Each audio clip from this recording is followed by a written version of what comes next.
भवानी शंकरौ वंदे श्रद्धा विश्वास रूपिणौ याभ्यां विना न पश्यन्ति सिद्धः स्वन्तः स्तमीश्वरम।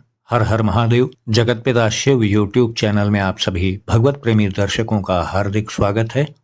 मुझे ऐसा पूर्ण विश्वास है कि भगवान महादेव की कृपा से आप सभी स्वस्थ सकुशल और प्रसन्न होंगे। कई लोगों के प्रश्न आए थे कि मैं अपना इष्ट देव कैसे पहचानूं या मेरा इष्ट देव कौन है, तो मैंने उसी संबंध में ये वीडियो बनाया है जिससे आप सभी दर्शक जनों को भी लाभ होगा। आगे बढ़ने से पहले हमें ये भी जान लेना चाहिए कि मनुष्य तन जो हमें मिला है या मनुष्य योनि का क्या महत्व है। देखिए, सबसे पहले तो मैं आपको बता दे रहा हूँ कि 84 लाख योनियों में सबकी सब भोग योनि है, लेकिन एकमात्र मनुष्य योनि ही ऐसी है जो कर्म योनि है। देवता आदि भी भोग योनियों में हैं, ये ध्यान रखिएगा। क्षीणे पुण्य मर्त्यलोकम विशंति, जैसे ही उनका पुण्य क्षीण होगा उन्हें भी मृत्युलोक में आना पड़ेगा। तो देवता भी कोई बहुत श्रेष्ठ योनि नहीं है इन मनुष्यों से, यह ध्यान रखिएगा, क्योंकि उनके पास नया कर्म नवीन कर्म करने का अधिकार नहीं है। लेकिन मनुष्य के पास नित्य नए हर क्षण नए कर्म करने का अधिकार है और उसके फल प्राप्ति का भी अधिकार है। वो अपने कर्म से नरक भी जा सकता है, स्वर्ग भी जा सकता है, ईश्वर के पद को प्राप्त कर सकता है, अपने इष्ट देव के लोक को जा सकता है। बहुत सी सुविधाएं मनुष्य जन्म में दी गई हैं। वो अलग बात है कि मनुष्य योनि में सदकर्म करने में विभिन्न प्रकार के अवरोध भी आते हैं। वो अवरोध आते कैसे हैं? मन एव मनुष्याणाम कारणम बंध मोक्षयोः, अर्थात मन ही मनुष्य के मोक्ष एवं बंधन का कारण है। आपका मन ही इस बात का जिम्मेदार है कि वो आपको बंधन की ओर ले जा रहा है अथवा मोक्ष की ओर, क्योंकि मन कोई हल्की फुल्की सत्ता तो है नहीं।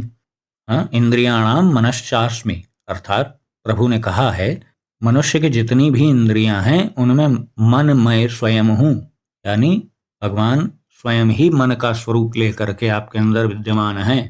मन आपका आपको बंधन की ओर प्रेरित कर रहा है तो वही आपका प्रबल शत्रु है, और यदि आपको वो मुक्ति की ओर प्रेरित कर रहा है, अपने इष्ट देव की ओर ले जा रहा है या अच्छे सद्कार्यों में आपको ले जा रहा है, तो निश्चित ही वो आपका परम मित्र है। तो आपका मन ही आपका परम मित्र है या आपका परम शत्रु है, अभी आपके ऊपर निर्भर है कि आप उससे किस प्रकार का कार्य ले रहे हैं।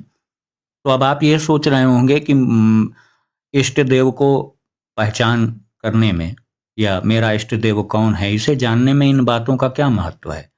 तो मैं आपको बता रहा हूँ। देखिए, मनुष्य जन्म आपको किसी पुण्य प्रताप से नहीं मिला है या आपके पिछले कर्म का परिणाम नहीं है मनुष्य जन्म। यह ध्यान रखिएगा, आपको जो सुख दुख मिल रहे हैं वो आपके पिछले जन्मों का परिणाम हो सकते हैं, लेकिन आप अपने मस्तिष्क से शांत भाव से बैठ के स्वयं सोचिए कि आप आज मनुष्य हैं। इसके पहले तो आप मनुष्य थे नहीं। आप कोई चौपाया जानवर रहे होंगे, कोई जलचर नभचर थलचर कुछ भी रहे होंगे, तो आपने ऐसा कौन सा पुण्य प्रताप चौपाए योनि में कर दिया कि आपको इनाम स्वरूप मनुष्य योनि मिल गई? देवताओं तक को तो मिल नहीं रहा है। तो अब यहाँ पे समझिए, ये ईश्वर की करुणा का, ईश्वर की कृपा का स्वरूप है, क्योंकि जब योनियों का 84 लाख योनि का चक्र पूरा हो जाता है तो सबसे शीर्षस्थ योनि जो है वो मनुष्य योनि है। तो एक बार चक्र पूरा करने में एक बार मनुष्य योनि तो आती ही आती है। अब मनुष्य योनि में आप आकर के अपने उद्देश्य को आपने जाना नहीं, उसे पूरा नहीं किया, तो फिर से आप उसी चक्र में फंस जाते हैं। जन्म मृत्यु का जो चक्र होता है, आवागमन का चक्र से ही तो कहते हैं। तो फिर से आप उस चक्र को 84 लाख योनियों को न जाने कितनी बार आप इस चक्र को भुगत करके आप जो आज मनुष्य बने हैं, आप उसके पहले भी मनुष्य बने रहे होंगे, क्योंकि आप एक 84 लाख योनि को थोड़ी का चक्र पूरा करके आ रहे हैं। अरे भाई, विज्ञान खाली कहता है कि अरबों खरबों वर्ष इस ब्रह्मांड को बने हो गए, खाली इस ब्रह्मांड की बात हो रही। तो आप न जाने कितने बार से ये क्रम विक्रम आप करते हुए आ रहे हैं, ये 84 लाख योनियों का चक्र पूरा करते हुए।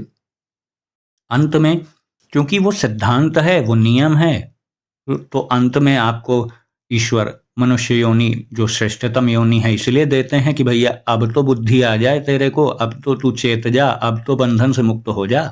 लेकिन होता क्या है, वही मैं जो आपको बता रहा हूँ, मन एव मनुष्याणाम कारणम बंध मोक्षयोः।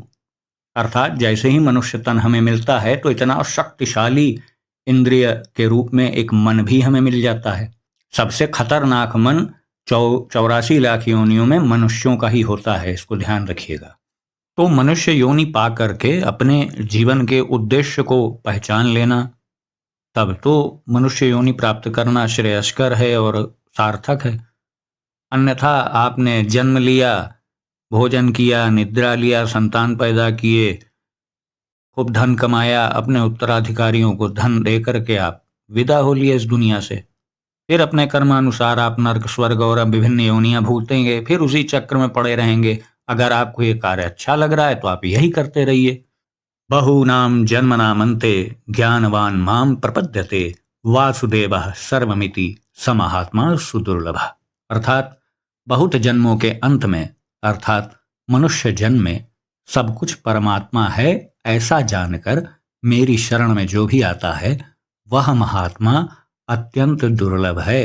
तो यदि आप इस आवागमन के चक्र से ऊब चुके हैं, वस्तुतः हर व्यक्ति ही ऊब चुका है, लेकिन चूंकि उसके मति पे माया का पर्दा पड़ा हुआ है ना, माया उसे इस चक्र से निकलने देना नहीं चाह रही। ईश्वर हाथ बढ़ाए बैठे हुए हैं कि हाथ दो और खींच लूंगा तुम्हें ऊपर दलदल से, और हम क्या है, वो ईश्वर के हाथ को देख ही नहीं पा रहे हैं।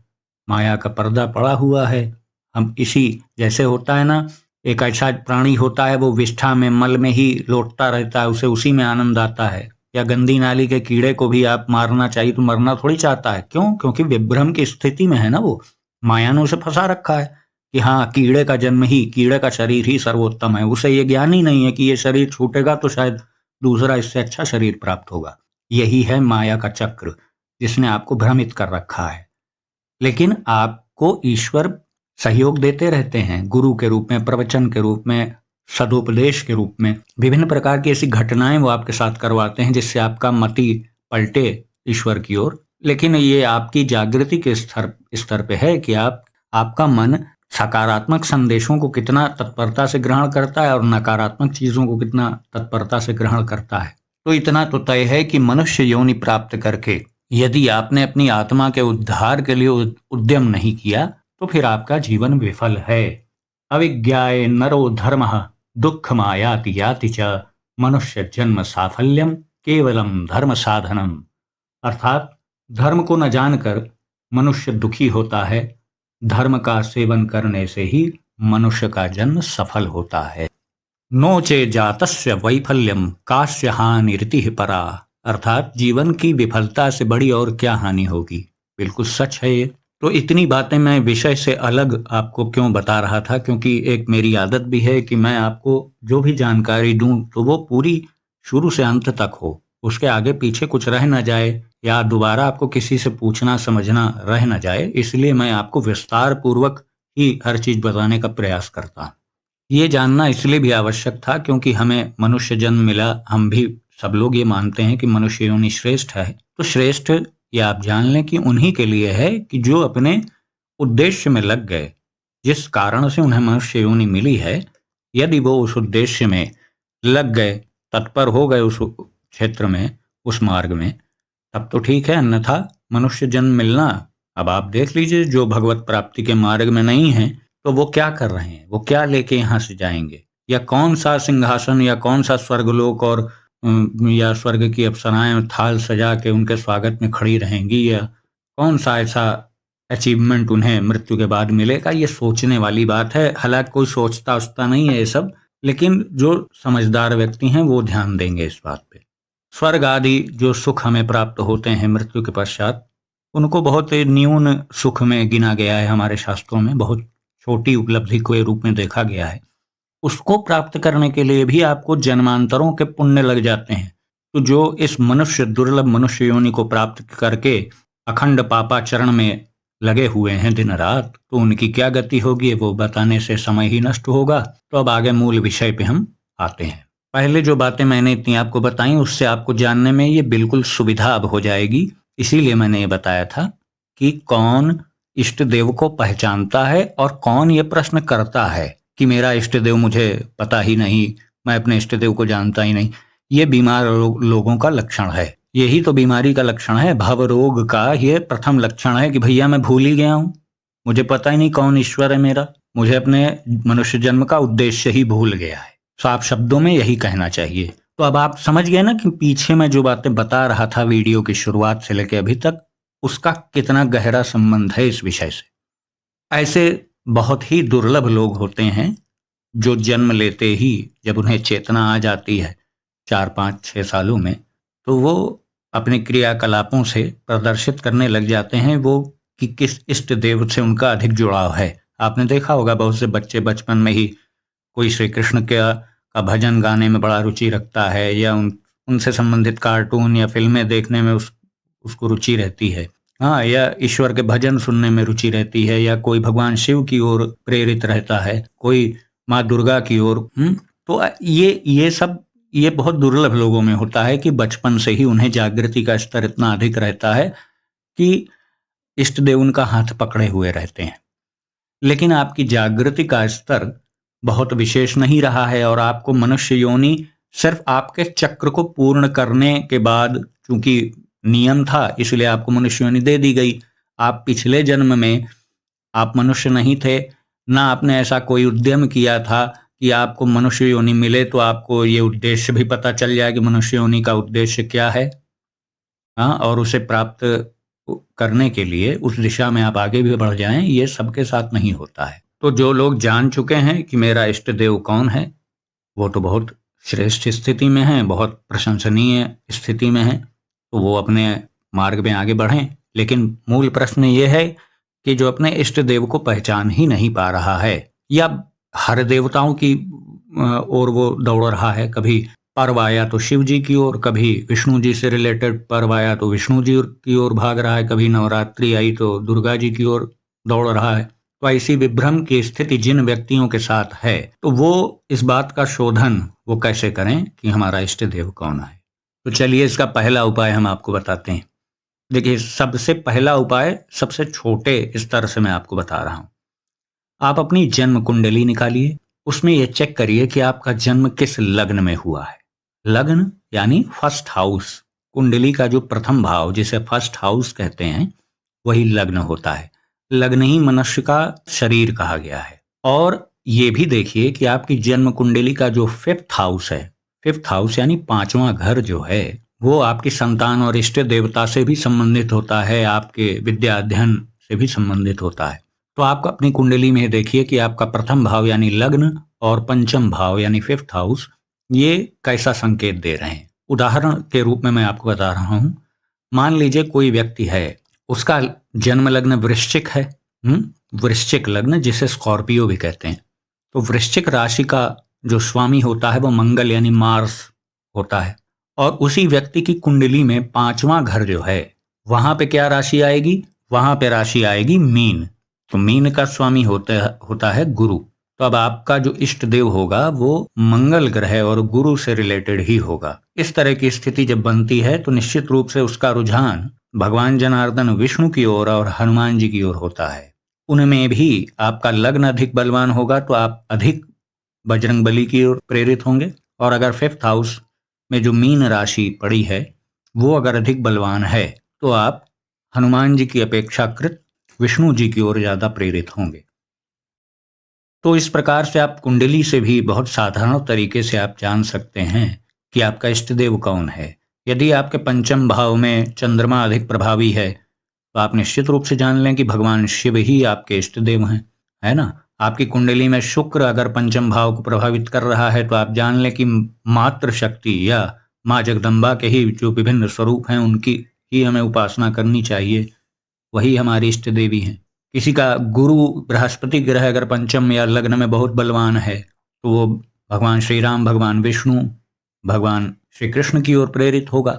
आपकी कुंडली में यदि मंगल अधिक प्रभाव डाल रहा है पंचम भाव पर तो आप रुद्र शक्तियों की ओर अधिक प्रेरित होंगे, भैरव बाबा की ओर, बजरंगबली की ओर।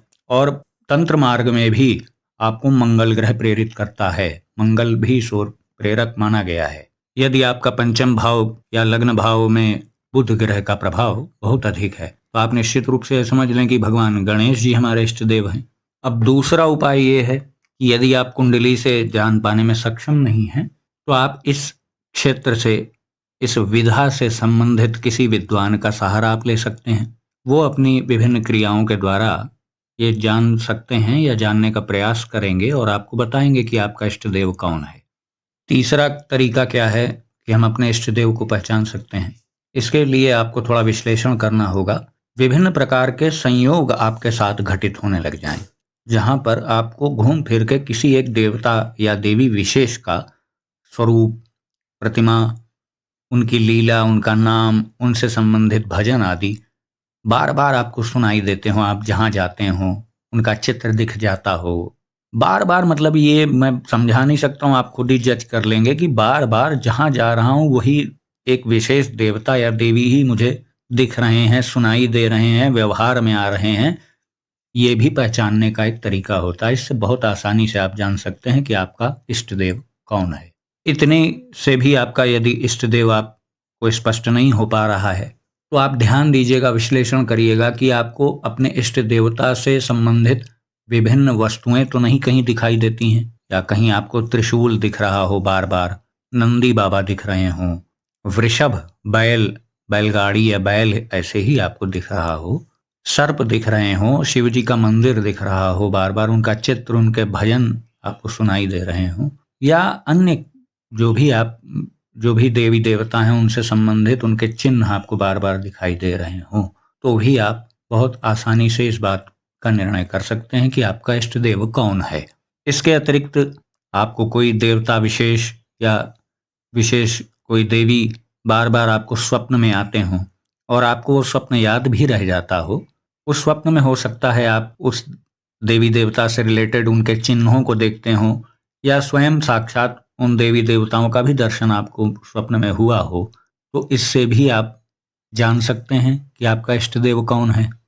इन माध्यमों से भी आपका निर्णय नहीं हो पाया हो, तो एक बहुत ही सरलतम माध्यम है कि आपको कौन सा देव, कौन सी देवी अधिक प्रिय है। हाँ, ये हालांकि ये क्वेश्चन उनके साथ हो सकता है जो धर्म मार्ग में चल रहे हों, जो ईश्वरवादी हैं, जो बिल्कुल नास्तिकवादी हैं या एथिस्ट हैं, तो वो उनसे ये प्रश्न पूछने का औचित्य नहीं बनता ना, है ना। कोई ऐसा व्यक्ति भी तो हो सकता है कि जो ईश्वर को बिल्कुल नहीं मानता, मानना चाह रहा है और ये आपसे पूछ रहा है कि इष्ट देव कौन है मेरा, तो आप उसको ये जवाब तब नहीं दे पाएंगे कि आपको कौन अच्छा लगता है। भाई उसको तो कुछ पता ही नहीं, उसको क्या अच्छा लगेगा। तो ये उपाय उनके लिए है जो धर्म मार्ग में बढ़ रहे हैं, किसी एक देवता को पकड़ करके उनकी सेवा कर रहे हैं, उन्हीं की भावना में डूबे हैं, और ये इस बात को पक्का भी करना चाह रहे हैं कि जिनकी सेवा मैं कर रहा हूँ क्या वास्तव में वही मेरे इष्ट देव हैं।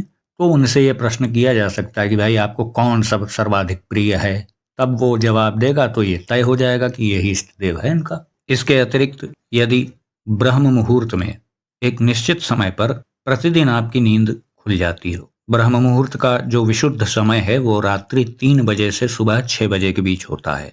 कहने को लोग कुछ भी कह देंगे आपको भ्रमित करने के लिए कि नहीं, सूर्य उदय से 1.5 घंटा पहले ही होता है। ये सब चतुराई है। आप खुद सोचिए अपने दिमाग से, दिन भर में 24 घंटे होते हैं, 3 घंटे का एक प्रहर होता है, तो सूर्य उदय का एक आइडियल टाइम 6 बजे के आसपास है। सो उससे 3 घंटे पीछे कितना बजा रहेगा? 3 ही तो बजा रहेगा। तो 3 से 6, हाँ ये बात सत्य है कि सूर्य उदय से 1.5 घंटा जो पूर्व का समय होता है वो ब्रह्म मुहूर्त का पीक टाइम होता है। लेकिन आप पूरा शुरू से अंत तक कैलकुलेट करेंगे तो 3 बजे से 6 बजे तक मुख्य रूप से ब्रह्म मुहूर्त होता है।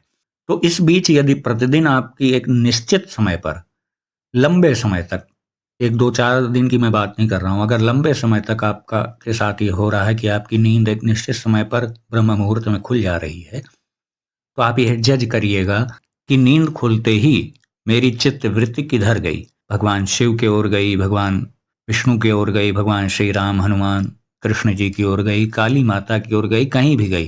तो इससे भी स्पष्ट हो जाएगा कि आपका इष्ट देव कौन है। यदि इतने तरीकों से भी आपको नहीं पता चल पाया कि आपका इष्ट देव कौन है, और यदि ईश्वर ने आपका हाथ पकड़ना चाहा, आप पे द्रवित हो गए, आप पे कृपा कर दी, तो आपके साथ एक और घटना घटेगी। हालांकि ये बहुत विशेष लोगों के साथ ऐसा होता है जो बहुत ही ज़्यादा अपने इष्ट देव के लिए जिज्ञासु रहते हैं। तो ऐसे व्यक्तियों की भेंट उनका इष्ट देव एक ऐसे महात्मा या एक ऐसे सद्गुरु से या ऐसे व्यक्ति विशेष से करा देता है, जिससे वो अपने इष्ट देव की ओर प्रेरित होने लगते हैं।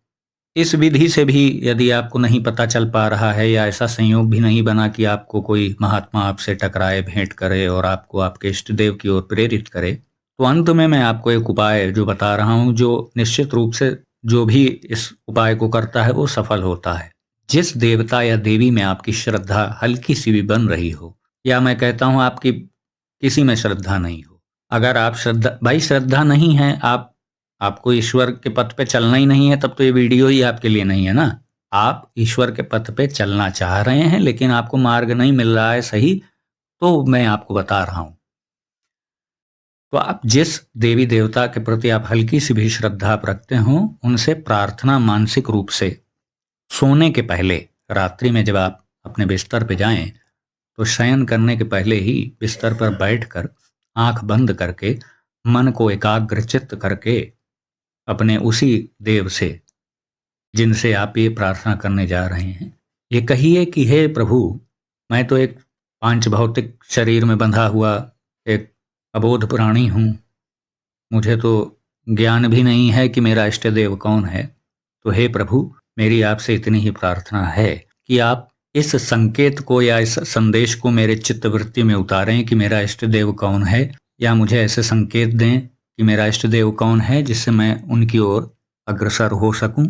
अब इन सारी विधियों से किसी भी प्रकार से आप नहीं जान पा रहे हैं कि आपका इष्ट देव कौन है, तो अंत में मैं दो बात आपको बता रहा हूं। पहली बात कि यदि हर उपाय से आप निराश हो चुके हों, हर तरीके से आपको डिसअपॉइंटमेंट मिला हो, तो मैं आपको बता रहा हूं, जो आपका मन कह रहा होगा, जो आपका मन कहता होगा कि इस ओर मुझे बढ़ना है, या आपका मन जिस देवी देवता के स्वरूप में ज्यादा लगता होगा। यहाँ पे ये लोग कह सकते हैं कि मेरा मन किसी में लगता ही नहीं, तभी तो ये प्रश्न कर रहा हूं कि भाई मेरा इष्ट देव कौन है। ऐसा नहीं हो सकता है, किसी एक में तो आपकी रुचि अधिक होगी ही होगी। ठीक है, अगर आप इसका जवाब दे रहे हैं कि नहीं मेरी किसी में भी रुचि नहीं है, तो मैं अब जो बता रहा था ना कि दो बात बताना है, तो दूसरी बात अब सुन लीजिए। दूसरी बात यह है कि अब साफ शब्दों में सुन लीजिए कि आप ढीठ हो चुके हैं। ढीठ ढीठ अर्थात माया ने इतना ज्यादा आपको आवृत्त कर रखा है कि आप सब कुछ पीछे का भूल चुके हैं और आप आगे बढ़ना भी नहीं चाह रहे हैं। इसीलिए आपके ऊपर ये सारी विधियां काम नहीं कर रही हैं। अब आपको इष्ट देव भगवान हाथ बढ़ाए बैठे हुए हैं, लेकिन आप खुद नहीं बढ़ना चाह रहे हैं। तो अब आपको ईश्वर प्रतिकूलता देंगे, निश्चित रूप से देंगे कि आप चिल्ला उठो, दौड़ पड़ो उनके ऊपर, और जिधर दौड़ोगे वही तुम्हारा इष्ट देव होगा, पक्का बता रहे हैं।